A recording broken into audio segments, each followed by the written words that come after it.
Hello students, कैसे हो आप लोग? बेटा ठीक हो? तो हम कर रहे थे सब्जेक्ट वर्ब एग्रीमेंट, ठीक है। तो उसके हमने 6 रूल्स कर लिए थे। आज हम रूल 7 और रूल 8 करेंगे। तो स्टार्ट करने से पहले मेरी आप लोगों से ये रिक्वेस्ट है कि प्लीज मेरे चैनल को लाइक और सब्सक्राइब जरूर करें। तो चलो करते हैं रूल 7, ठीक है। रूल 7 है हमारे पास अपडेटिव सेंटेंस। क्या है? Optative sentence. ये क्या कहता है? The sentence which expresses a prayer, the sentence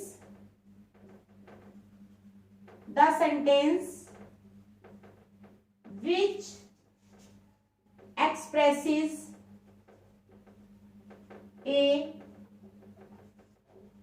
prayer, the sentence which expresses a prayer, keen wish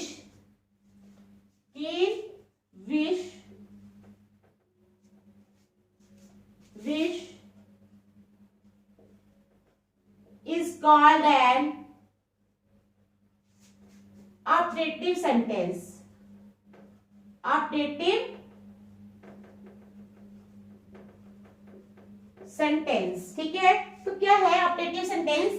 the sentence which expresses a prayer, वो सेंटेंस जो एक्सप्रेस करता है एक प्रेयर को, keen wish, is called an optative sentence. तो this kind of sentence generally starts with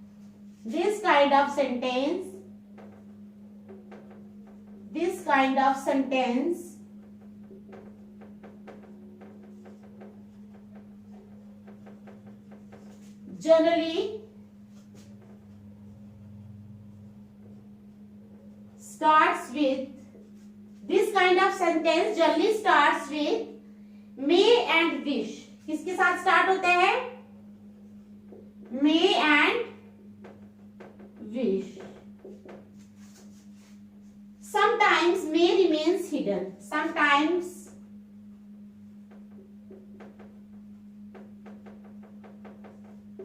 may remains hidden। Singular subject plus plural verb, इसमें क्या लगता है? सिंगुलर सब्जेक्ट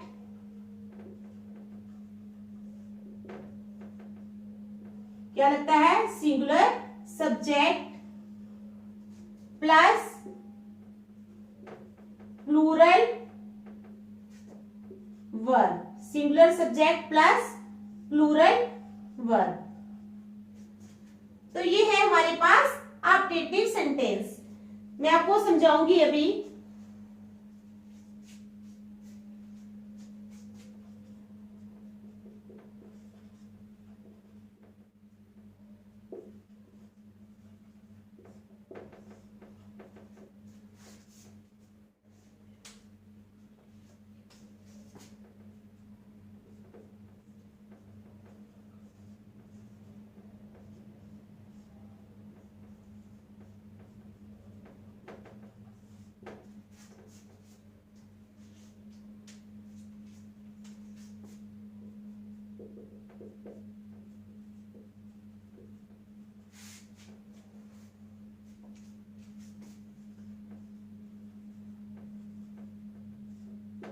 तो मैं समझाती हूँ आपको अपडेटिव sentence.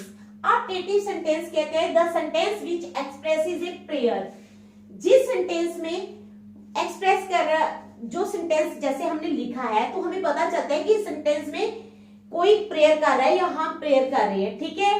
The sentence which expresses a prayer, कीन विश, अगर किसी की कोई विश है वो पता चलती है, is called an optative sentence.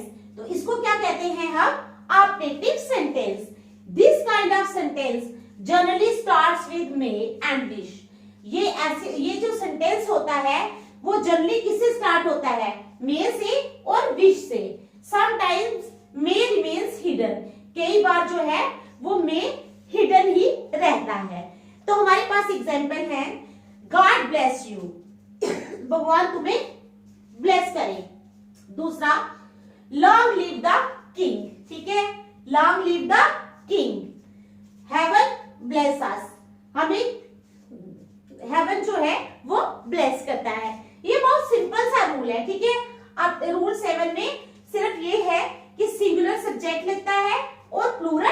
Verb लगता है। तो समझ आ गई आपको अपडेटिव सेंटेंस रूल 7? देख लो, फिर मैं नेक्स्ट चलती हूं।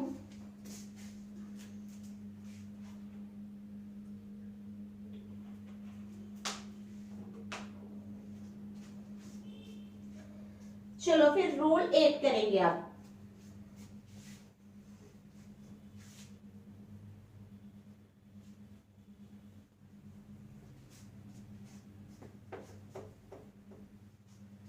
अब क्या करेंगे? रूल 8 करेंगे।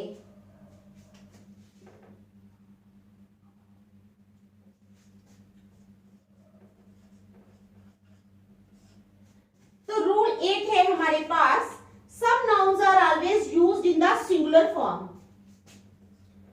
Some nouns are always used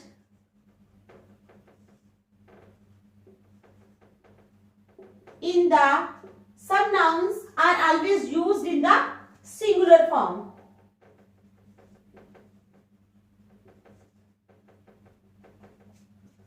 समझ आ गई? Some nouns are always used in the singular form and they cannot be made plural.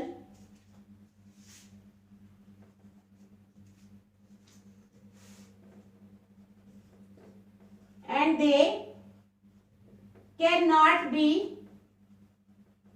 made plural by adding SRES, and they cannot be made plural by adding SRES. समझ आई?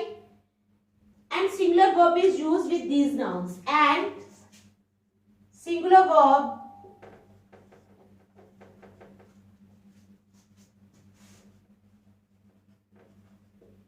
is used with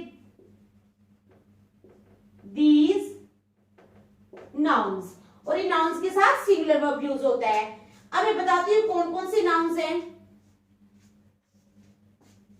confectionery, क्या है? Confectionery, crockery,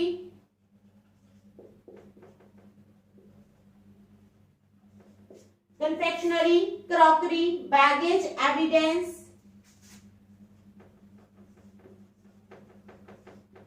baggage, ठीक है,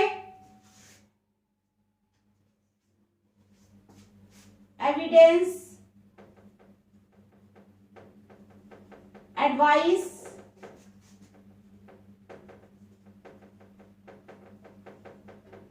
information, information, knowledge, luggage, stationery, knowledge, knowledge, luggage,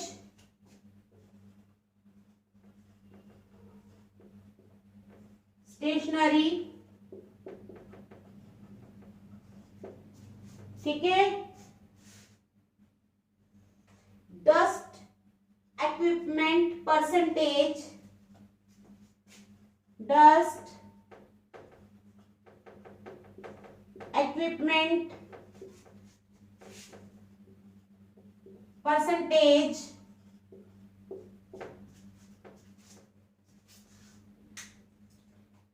news, fruit, apparatus,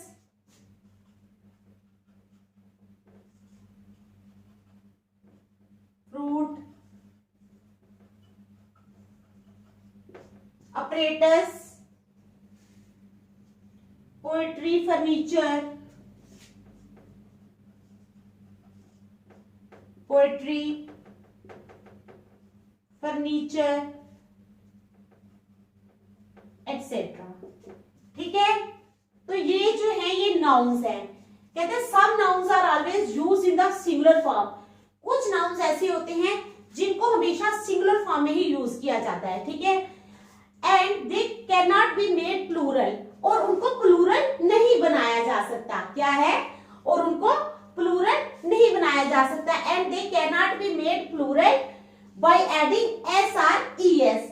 S या E S लगाकर उनको plural नहीं बनाया जा सकता।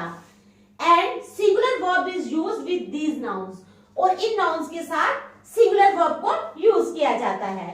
क्या है वर्ड्स हमारे पास? Confectionery, crockery, baggage, evidence, advice, information, knowledge, luggage, stationery, dust, equipment, percentage, news, fruit, apparatus, poetry और फर्नीचर। ऐसे और भी हैं कुछ वर्ड्स, ठीक है। ये कुछ मैंने एग्जाम्पल दिया आप लोगों को, तो मैं आपको एग्जाम्पल के साथ समझाती हूं। एग्जाम्पल ले लो।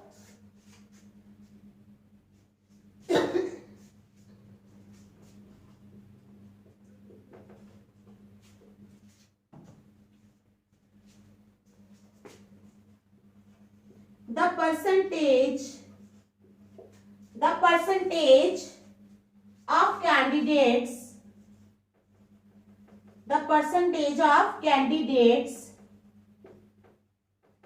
in this examination are increasing.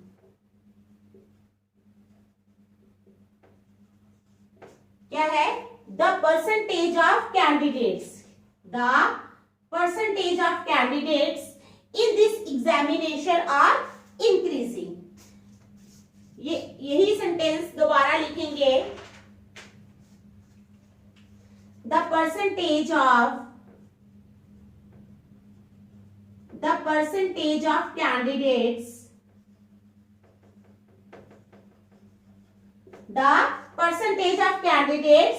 in this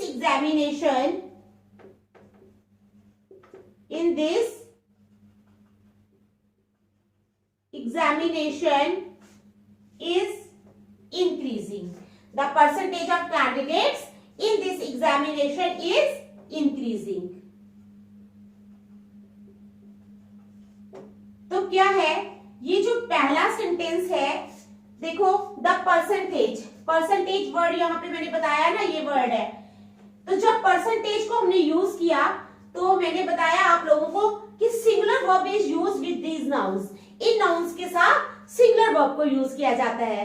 तो देखो, पहले सेंटेंस में परसेंटेज यूज हुआ, यहाँ भी परसेंटेज यूज हुआ, लेकिन पहले सेंटेंस में आप लोग देख रहे हो कि जो वर्ब है वो सिंगुलर नहीं है, वर्ब क्या है?